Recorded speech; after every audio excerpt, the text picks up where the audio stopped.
విచిత్ర కాశీ మజిలీ కథలలో 3వ మజిలీ అద్భుత మంచం కథ. గుణాకరుడు పట్టణంలోకి వెళ్లి సరుకులు తెచ్చాడు. స్నానం చేసి వంట చేశాడు. యోగానందుడు కూడా స్నానాదులు చేశాడు. ఇరువురూ భోజనం చేసి కొంతసేపు విశ్రాంతి తీసుకున్నారు. గుణాకరుడు యోగానందుని వద్దకు వచ్చి, స్వామి, నేను ఇందాక పట్టణంలోకి వెళ్ళినప్పుడు రాజభవనం ఎదురుగా వీధి మధ్యలో ఒక రాతి స్తంభం ఉంది. దానిపై ఒక కత్తి బిగించి ఉంది.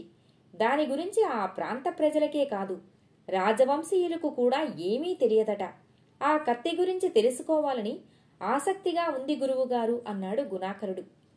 యోగానందుడు తన జ్ఞానదృష్టితో ఆ రాతి స్తంభం, కత్తి యొక్క గత చరిత్ర తెలుసుకుని గుణాకరునికి ఇలా చెప్పసాగాడు. పూర్వం ఈ రాజ్యాన్ని శత్రుంజయుడు అనే రాజు పాలించేవాడు. ఒకరోజు అతని ఆస్థానానికి ఒక వ్యక్తి వచ్చాడు. అతడు మంచానికి చెందిన పట్టీలు, కోళ్లు మూటగా కట్టి తెచ్చాడు. అతడు రాజుతో, రాజా, నా పేరు సుందరాచారి. నేనొక వడ్రంగిని. ఈ పట్టీలు, కోళ్లు బిగించితే ఒక మంచం ఏర్పడుతుంది. ఆ మంచాన్ని మీరు మాత్రమే కొనగలరు. అందుకనే మీ వద్దకు వచ్చాను అన్నాడు. ఆ సాధారణ మంచాన్ని చూసి అందరూ నవ్వుకున్నారు. రాజు ఆ వడ్రంగితో, చూడటానికి వికారంగా ఉండే ఈ మంచాన్ని నేను మాత్రమే కొనగలనా? దీని వెల ఎంత అని అడిగాడు. సైన్యాధికారి చూసి, ఆ మంచం ధర ఎంత ఉంటుంది మహారాజా? అయితే గీతే 2 వరహాలు చాలా ఎక్కువ అన్నాడు. ఇది విన్న సుందరాచారి, ఈ మంచాన్ని 10,000 వరహాలకు మాత్రమే అమ్ముతాను. ఒక్క చిల్లిగవ్వ తక్కువైనా అమ్మను. అంత ధర పెట్టి మీరు మాత్రమే కొనగలరని మీ వద్దకే తీసుకువచ్చాను అన్నాడు. ఆస్థానంలోని వారంతా పకపకా నవ్వి, ఎంత దురాశ పనికిరాదు అన్నారు. రాజు కూడా నవ్వుతూ మంత్రి వంక చూశాడు. అప్పుడు మంత్రి, మహారాజా, ఈ వడ్రంగి చెప్పినట్లు ఈ మంచంలో ఏదో విశేషం ఉండే ఉంటుంది. లేకపోతే ఇతడు ఇంత ధైర్యంగా మీ వద్దకు రాడు. ఒకవేళ ఈ మంచంలో ఏ విశేషమూ లేకపోతే ఈ వడ్రంగిని శిక్షించవచ్చు. ముందు ఆ మంచాన్ని తీసుకోండి అని సలహా ఇచ్చాడు. రాజు మంత్రి సలహా మేరకు వడ్రంగికి 10,000 వరహాలు ఇచ్చి ఆ మంచం తీసుకున్నాడు. వడ్రంగి ఆ మంచాన్ని బిగించే విధం తెలిపి సెలవు తీసుకుని వెళ్ళిపోయాడు. రాజసేవకులు రాజాజ్ఞతో ఆ రోజు రాత్రి ఆరుబయట ఆ మంచం వేసి దానిపై పక్క వేశారు. రాజు ఆ మంచంపై పడుకున్నాడు. ఒక జాము రాత్రి కొంత గడిచిన తరువాత మంచం కోళ్లు మనుష్యుల వలె మాట్లాడుకోసాగాయి. అది వినిన రాజు ఆశ్చర్యపోయాడు. నిద్రపోతున్నట్లుగా నటిస్తూ వాటి సంభాషణ విన్నాడు. ఒక మంచం కోడు మిగిలిన కోళ్లతో, నేను ప్రతిరోజు వలనే అలా తిరిగి వస్తాను. అంతవరకు రాజుకు నేను లేని లోటు లేకుండా జాగ్రత్తగా చూడండి అని మంచం పట్టీ నుండి విడిపోయి ఆకాశ మార్గాన తూర్పు వైపు వెళ్ళింది. మొదటి జాము పూర్తి అవుతున్న సమయానికి తిరిగి వచ్చింది. అది మిగిలిన వాటితో, నేను తూర్పు వైపు ఉన్న వీధులన్నీ తిరుగుతూ ఊరి బయటకు వెళ్ళాను. అక్కడ ఒక గుడి ఉంది. ఆ గుడి వద్దకు వెళ్ళాను. అక్కడ 5 వ్యక్తులు గుసగుసలాడుకుంటున్నారు. నేను జాగ్రత్తగా వారి మాటలు విన్నాను.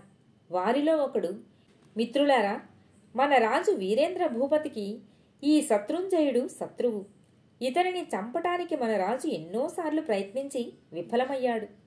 ఇప్పుడు శత్రుంజయుడిని చంపటానికి మనల్ని పంపాడు. మనం వచ్చి 5 రోజులవుతున్నది.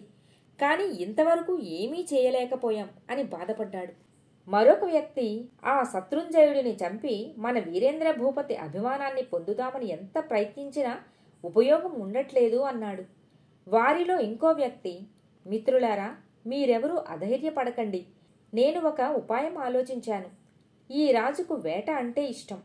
మనం 5 వేటగాళ్ల రూపంలో రాజు వద్దకు వెళ్దాం. రాజుకు మనం గొప్ప వేటగాళ్లమని చెప్పి అతనిని మనతో అడవికి వేటకని తీసుకుని వెళ్దాము.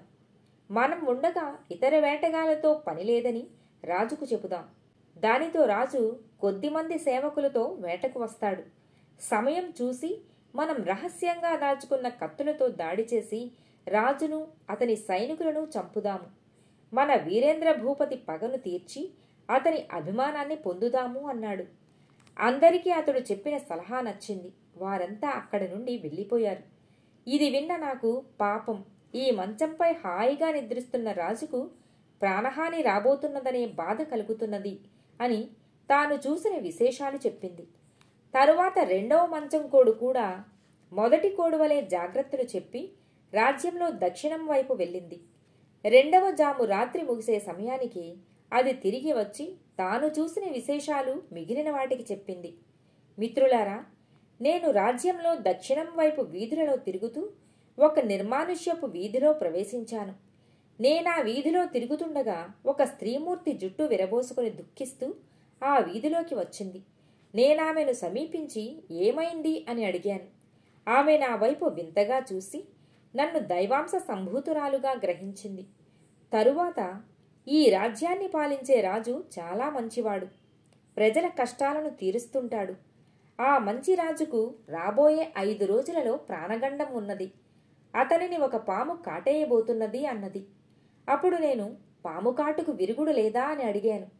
అప్పుడు ఆమె నన్ను కాళికాదేవి ఆలయం వద్దకు తీసుకుని వెళ్ళి అక్కడ చిన్న పుట్టపై పెరుగుతున్న ఒక లతను చూపింది.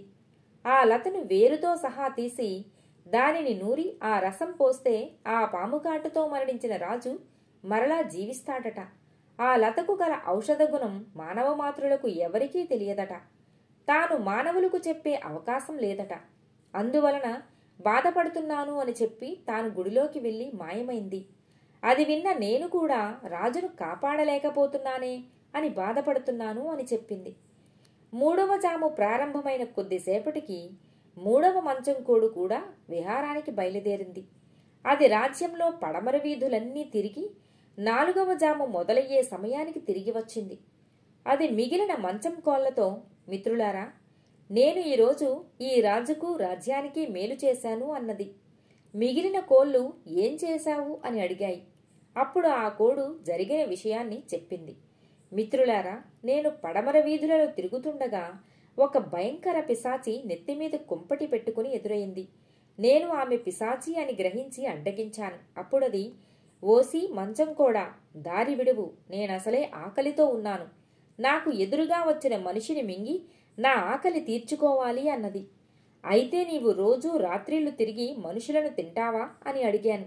అప్పుడది, అవును, నీవు చెక్కవు కాబట్టి వదిలేశాను. వెంటనే పక్కకు వెళ్ళు, లేనిచో నిన్ను ముక్కలు ముక్కలు చేస్తాను అన్నది.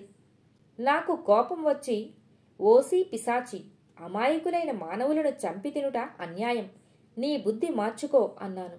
అది కోపంగా కత్తితో నన్ను కొట్టబోయింది. నేను ఎగిరి దాని తలపై బలంగా కొట్టసాగాను. ముందుగా దాని నెత్తిమీద కుంపటి పగిలిపోయింది. తరువాత నా దెబ్బలకు అది నోటి నుండి రక్తాన్ని కక్కసాగింది. దానితో ఆ పిశాచి నన్ను క్షమించమని ప్రార్థించింది. తరువాత, నన్ను క్షమించి వదిలితే నీకు ఒక సహాయం చేస్తాను అన్నది. నేను కొట్టటం ఆపి, ఏం సహాయం చేస్తావు అని అడిగాను. అప్పుడు ఆ పిశాచి తన చేతిలోని కత్తిని చూపి, రాజ్యంలో ఒక రాతి స్తంభంపై ఈ కత్తిని నిలబెడితే ఈ రాజ్యంలోకి ఏ భూతమూ రాలేదు. ఈ రాజ్యంలోని ప్రజలందరూ ధైర్యంగా ఉండవచ్చును అంది. అప్పుడు నేను ఆ భూతాన్ని నా వెంట తీసుకుని వెళ్ళి ఊరి వెలుపల ఉన్న కాళికాలయంలో ఆ ఖడ్గాన్ని ఉంచమన్నాను. ఆ భూతం ఆ కత్తిని గుడిలోపల ఉంచి వెళ్ళిపోయింది అని సంతోషంగా చెప్పింది. ప్రజలకు మేలు చేసినందుకు ఆ మంచం కోడును మిగిలిన కోళ్లన్నీ మెచ్చుకున్నాయి.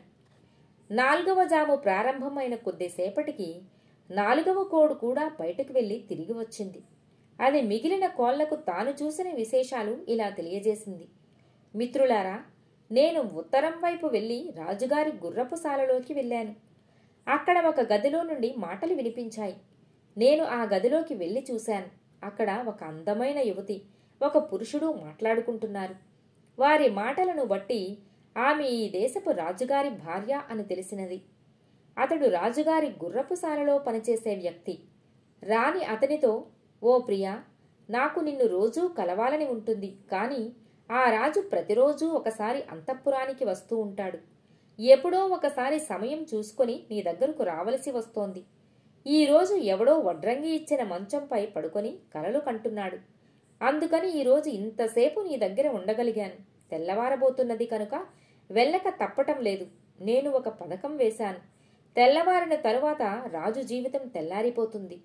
నమ్మకస్తురాలైన ఒక పరిచారిక చేత రాజు తినే ఆహారంలో విషం కల్పిస్తాను. అది తిని రాజు చనిపోతాడు. ఆ తరువాత నీవు నేను కలిసి హాయిగా రాజభోగాలు అనుభవించవచ్చు అన్నది. దానికి ఆ గుర్రపువాడు, రాణి, అలా చేయటం సరికాదు, రాజుగారిని చంపవద్దు అని బ్రతిమిలాడాడు.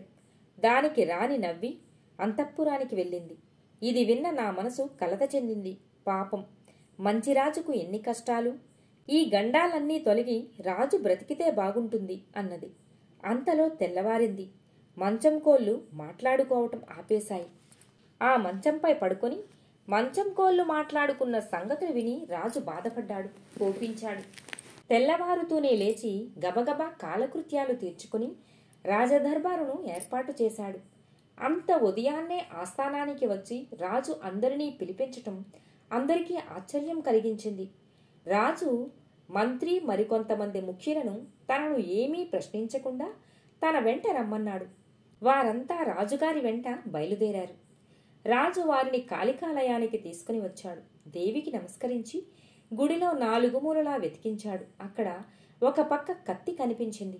రాజు ఆ కత్తిని తీసుకుని తిరిగి ఆస్థానానికి బయలుదేరాడు. ఇదంతా చూసిన మంత్రి ఇతరులకు ఆశ్చర్యం కలిగినా మౌనంగా ఉండిపోయారు.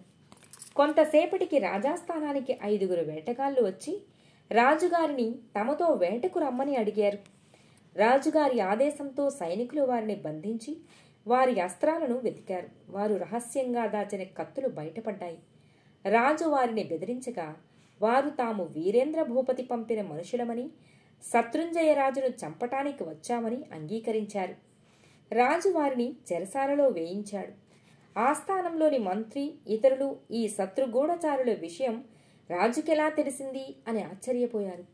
రాజు ఒక ప్రధాన సేవకుడిని పిలిచి గుర్రపు సాలవాడిని తన వద్దకు తెమ్మని పంపాడు. తరువాత అందరినీ భోజనం చేసి 1 గంటలో తిరిగి ఆస్థానానికి రమ్మని చెప్పాడు. తాను కూడా భోజనానికి అంతఃపురానికి వెళ్ళాడు. మోసగత్తె అయిన రాణి విషం కలిపిన ఆహారాన్ని తెప్పించి రాజుకు ప్రేమగా పెట్టింది. రాజు ముందుగా కొంత ఆహారాన్ని కాకికి వేశాడు. అది తిన్న కాకి చచ్చిపోయింది. అది చూచిన రాణి లేని ప్రేమను నటిస్తూ, అయ్యో, ఎంత పని జరిగింది! మన దాంపత్యాన్ని చూడలేని వారెవరో ఈ ద్రోహానికి పాల్పడినట్లున్నారు. ఇంకా నయం, ఈ ఆహారాన్ని మీరు తిన్నట్లయితే నా గతి ఏం కాను? మీరు లేని క్షణమైనా నాకు నరకమే అంటూ ఏడవసాగింది. రాణి మోసం ముందుగానే తెలిసిన రాజు సైనికులను పిలిచి ఈ ఆహారాన్ని, ఈ వగలాడిని రాజదర్బారుకు తీసుకుని రండి అని ఆదేశించి తాను దర్బారుకు వెళ్ళాడు. సైనికులు రాజాస్థానానికి రాణిని లాక్కుని వచ్చారు. రాణిని అలా సభకు తీసుకుని రావటం చూసి అందరూ ఆశ్చర్యపోయారు. సైనికులు విషాహారాన్ని కూడా సభకు తీసుకువచ్చారు. రాజు ముందుగానే చెప్పినందున మంత్రి కూడా ఏమీ మాట్లాడకుండా జరిగేది చూస్తూ కూర్చున్నాడు. రాజు ఆ అన్నాన్ని ఒక కుక్కకు వేశాడు. దానిని తిన్న కుక్క చచ్చిపోయింది. తరువాత రాజు గుర్రపువాడిని పిలిచి రాణికి అతడికి రాత్రి జరిగిన సంభాషణ చెప్పమని అడిగాడు. నిజం చెబితే వదిలివేస్తానని లేదా శిక్షిస్తానని చెప్పాడు. ఆ గుర్రపువాడు, రాజా, నన్ను క్షమించండి. రాణి నన్ను చంపుతానని బెదిరించి నాతో ఆమె కోర్కెలు తీర్చుకుంటున్నది. రాత్రి ఆమె మిమ్ములను విషాహారంతో చంపుతానన్నది. నేను అది తప్పని కూడా చెప్పాను అంటూ రాత్రి వారిద్దరి మధ్య జరిగిన సంభాషణ మొత్తం చెప్పాడు. రాజు రాణికి మరణశిక్ష విధించాడు. గుర్రపువాడిని రాజ్యం విడిచి వెళ్ళిపోమ్మన్నాడు. రాజుగారి తీర్పును ఆస్థానంలోని వారందరూ మనసులోనే ఆమోదించారు. ఈ సంఘటన జరిగిన 4 రోజుల తరువాత మంత్రిని తీసుకుని రాజు కాళికాలయానికి వెళ్ళాడు. అక్కడ పుట్టపై పెరుగుతున్న లతను మంత్రికి చూపించాడు. తరువాత అతనితో, ఒకవేళ నేను పాముకాటికి గురి అయితే వెంటనే ఈ లతను వేరుతో సహా నూరి ఆ రసాన్ని నా నోటిలో పోయమని చెప్పాడు. మంత్రి సరే అన్నాడు. వారిరువురూ అలా నడుస్తూ ఉండగానే అక్కడ పొదలలో నుండి ఒక పాము వచ్చి రాజును కాటేసి వెళ్ళిపోయింది. రాజు క్రింద పడిపోయాడు. వెంటనే మంత్రి గుడి వద్దనున్న లతను నూరి రసాన్ని తెచ్చి రాజు చేత తాగించాడు. రాజు నిద్ర నుండి మేలుకొనిన వాడి వలె లేచాడు. రాజుకు తాను పాముకాటికి గురి అవుతాననే విషయం ముందుగా ఎలా తెలిసిందో మంత్రికి అర్థం కాలేదు. తరువాత రాజు శిల్పులను పిలిపించి తన భవనం ఎదురుగా రాజవీధి మధ్యలో ఒక రాతి స్తంభాన్ని ఏర్పాటు చేశాడు. దానిపై గుడిలో లభించిన కత్తిని నిలిపి భూతాల నుండి ప్రజలను రక్షించాడు. అయితే ఆ కత్తి వలన జరిగే మేలు గురించి ఎవరికీ తెలియదు. శత్రుంజయుడు తన వారసులకు కూడా ఆ విషయం చెప్పలేదు. శత్రుంజయుడు ప్రతి రాత్రి అద్భుత మంచం మీద పడుకొని దేశంలో జరిగే ప్రమాదాలను ముందుగా తెలుసుకుని వాటిని నివారించటం ద్వారా ప్రజలు సుఖంగా జీవించేలా పరిపాలించాడు. శత్రుంజయుడు మరణించిన తరువాత ఆ మంచం కూడా మాయమైంది. ఆయన తర్వాత ఎన్నో తరాలుగా ఈ రాజ్యం ఆయన వంశీయులతో పాలించబడుతున్నది. పూర్వీకులు ఏర్పాటు చేసిన రాతి స్తంభాన్ని వారి గుర్తుగా ఆ సంతతి వారంతా జాగ్రత్తగా కాపాడుకుంటూ వస్తున్నారు. ఈ విధంగా కత్తి గురించి తెలిపి యోగానందుడు గుణాకరునితో కలిసి తన యాత్రను ప్రారంభించాడు. వారు చాలా దూరం నడిచి ఒక అడవిలో చేరి ఒక కొలను పక్కన చెట్ల కింద మకాం చేశారు. కథ సమాప్తం. మిత్రులారా, మరో కథతో మళ్ళీ కలుద్దాం.